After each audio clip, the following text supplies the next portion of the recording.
Guys, সবাই কেমন আছেন? ভালো আছেন আশা করি ইনশাল্লাহ।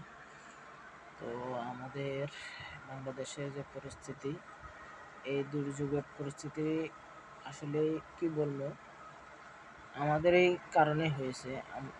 পরিস্থিতির জন্য দায়ী আমরাই। তো আমার কথা হচ্ছে, যেহেতু আমরা এই পরিস্থিতির জন্য দায়ী, তো আমরাই এই পরিস্থিতি মোকাবেলা করবো ইনশাল্লাহ। আজকে জুম্মার দিন, সবাই দোয়া করবেন এই পরিস্থিতি যেহেতু নিষ্পত্তি পায়। এবং কি এই পরিস্থিতি যেভাবে আমরা মোকাবেলা করতে পারি, সবাই একজোট না হলে জীবনে এই পরিস্থিতি মোকাবেলা করতে পারবো না। অতএব সবাই একজোট হয়ে যান, এই পরিস্থিতি মোকাবেলা করেন। বঙ্গবন্ধু কন্যা শেখ হাসিনাকে আবার নিয়ে আসেন। উনি থাকা অবস্থায় দেশের পরিস্থিতি অনেক ভালো ছিল, দেশের অর্থনৈতিক দিক থেকেও ভালো ছিল, দেশের আইন শৃঙ্খলার পরিস্থিতির দিক থেকেও ভালো ছিল। এখন আইন শৃঙ্খলার পরিস্থিতিই নেই, কোনো আইন নেই, কোনো কানুন নেই। যা অবস্থা দেশের, ধরে ধরে মারতেছে। কালকে একটা ভিডিও দেখলাম, 10,000 টাকা চাঁদা দেয় নাই বলে এক লোকেরই এমনভাবে মারতেছে সব। মানে কি বলবো আপনার, ওই যে সোহাগ হত্যার সেম সেম ওই কাহিনী হয়ে গেছে।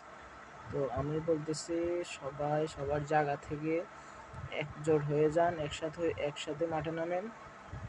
এই দুর্যোগ, হ্যাঁ, এই যে ডক্টর ইউনূস রাজাকার, ওর বিরুদ্ধে গড়ে ওঠেন, সংগ্রাম তুলে তুলে ধরেন। এবং কি এই মোকাবেলায় ডক্টর ইউনূস, সবাই একজোট হলে ডক্টর ইউনূস কিছু করতে পারবে না, তার আইনশৃঙ্খলা বাহিনী কিছু করতে পারবে না।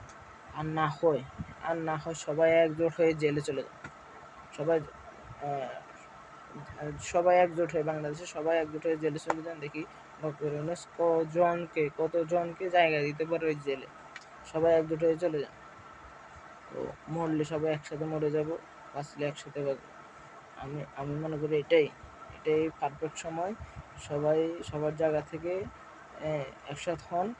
এবং কি আমাদের বিদেশে যে আওয়ামী লীগের কর্মীরা আছে, বাংলাদেশের যে মানুষগুলো আছে, ভাই বোনরা আছে, সবাই রেমিটেন্স বন্ধ করে দেন। এবং কি সবাই দেশের জন্য এটা কিছু করার চেষ্টা করেন, রেমিটেন্স বন্ধ করে দেন, রেমিটেন্স শাটডাউন করে দেন, তাহলে অবশ্যই কিছু করা যাবে ইনশাল্লাহ। তো সবাই দোয়া করবেন, আমার জন্য দোয়া করবেন, আমার ফ্যামিলির জন্য দোয়া করবেন। সবাই সবার জায়গা থেকে সবার জন্য দোয়া করবেন। আজকে জুম্মার দিন, এই পরিস্থিতি দেখতে আর চাই না, বাংলাদেশের এই দুর্নীতিবাজি আর দেখতে চাই না, রাজাকার বাহিনীদের কর্মকাণ্ড আর দেখতে চাই না। সবাই সবার জন্য দোয়া করবেন। আল্লাহ হাফেজ।